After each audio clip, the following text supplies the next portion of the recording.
Hi friends, ఈ 2024లో RCB కొనుగోలు చేసిన ప్లేయర్ మిస్టేక్స్ ఏంటో తెలుసుకుందాం. ముందుగా ఆర్సీబీ మిస్టేక్ చేసిన ప్లేయర్స్ ఏంటంటే ఫారెన్ ప్లేయర్స్ మీద మెయిన్ గా కొనుగోలు చేసి వాళ్ళకి అత్యంత ఎక్కువ ధర పెట్టి తీసుకున్న ప్లేయర్స్ ముందుగా తెలుసుకుంటే, ఈ లిస్ట్ లో ఫస్ట్ జోసఫ్ ని ఎందుకు కొనుగోలు చేశారు? 11 crores పెట్టి కొనుగోలు చేశారు. దాదాపు ఇక్కడ మనకు ఆడాల్సిన ఫారెన్ ప్లేయర్స్ 4 members మాత్రమే కాబట్టి అక్కడ ఆల్రెడీ చూసుకుంటే మ్యాక్స్వెల్, డూప్లిస్ వీళ్ళు ఉన్నారు కాబట్టి వీళ్ళకి ఎంత అమౌంట్ పెట్టడం నా చాయిస్ ప్రకారం ఆర్సీబీ ఇది మంచిది కాదు.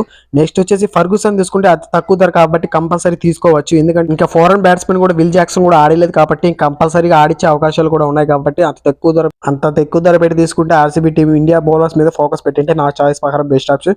మళ్ళీ ఇంకొక ఆప్షన్ లో తీసుకున్న టామ్ కరుణ్ కూడా తీసుకున్నారు. ఎందుకు ఆర్సీబీ ఎప్పుడు నిరాశపరుస్తూ ఉంటుంది ఫ్యాన్స్ పైన? అంతంత ధర పెట్టి మనకు ఇండియన్ బౌలర్స్ మీద ఫోకస్ పెట్టింటే ఆర్సీబీ వాళ్ళు ఎంతో నా చాయిస్ ప్రకారం బెస్ట్ ఆప్షన్. మనకి ఇంకా గ్రీన్ కూడా ఫారెన్ ప్లేయర్స్ మొత్తం ఫారెన్ ప్లేయర్స్ కొనుగోలు చేశారు. దాదాపు ఇంత క్రోడ్స్ పెట్టి మనకు ఇండియన్ బౌలర్స్ మీద ఫోకస్ పెట్టింటే నా చాయిస్ ప్రకారం చాలా అంటే చాలా బెస్ట్ ఆప్షన్. ఇక్కడ చూసుకుంటే మనకి ఇక్కడ ఫ్యాబ్ డూప్లిస్ ఉన్నాడు, విరాట్ కోహ్లీ ఉన్నాడు, గ్లెన్ మ్యాక్స్వెల్, చాలా అంటే చాలా ఫారెన్ ప్లేయర్స్ ఉన్నారు కాబట్టి మళ్ళీ ఫారెన్ ప్లేయర్స్ మీద ఫోకస్ పెడితే ఇదేంటి ఆర్సీబీ? మీకోసం మేము ఎంతో వెయిట్ చేస్తున్నాం కప్పు కొట్టాలి అని. ఇక్కడ మెయిన్ వచ్చేసి మన ఇండియన్ బౌలర్స్ మైనస్ కాబట్టి ఆర్సీబీ టీంకి నా చాయిస్ ప్రకారం కొనుగోలు చేసింటే బెస్ట్ ఆప్షన్. అలా మేము జిఎల్ టీమ్స్ ఇస్తున్నాం, అలాగే ఏది గెలుస్తుంది అప్డేట్ ఇస్తూ ఉంటాం. చాలా మంది బయట అమౌంట్ పెట్టి తీసుకుంటాడు, మేము ఫ్రీగా ఇస్తాం. 100% పాస్ అవుతాయి. ఇంకెందుకు ఆలస్యం? మీకు 100% ప్రాఫిట్ ఉంది. డిస్క్రిప్షన్లో టెలిగ్రామ్ ఛానల్ లింక్ ఇస్తాం, జాయిన్ అయిపోండి.